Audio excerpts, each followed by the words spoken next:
and I talk about how we need to make buses free across New York City because of the public safety benefits, because of the economic relief benefits, the environmental benefits. And one of the classic questions I get from it is, how are you going to pay for that? And I bring that up in relation to this because if the city collected the fines on landlords that are currently sitting there uncollected, that's $800 million. That would Wow. make it bus free for more than a year.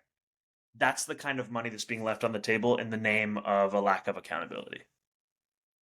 And so, question about that in terms of accountability. Does that mean that there needs to be funding specifically to code enforcement? Exactly, if you become mayor, how does that get executed?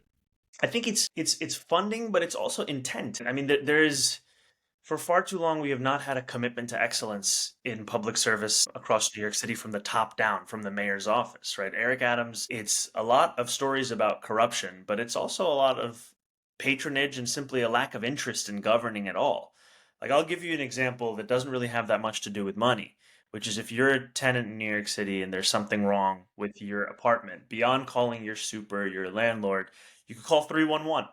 But most New Yorkers know that if you call 311, you're kind of wasting your time, right? They might send an inspector, but you can't even set the time that that inspector is going to come to your apartment. And most tenants have to be out of the out of the apartment when they go to work.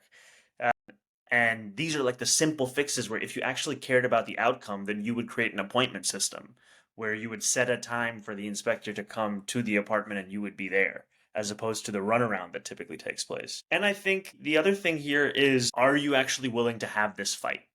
Because most New Yorkers know about what's going on and just how ridiculous it is. They just see a city government that is uninterested.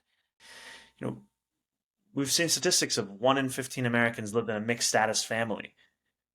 That ratio is much higher in New York City. And if that deportation program comes to bear, we are talking about ripping people from their homes, from their schools, from churches, from mosques.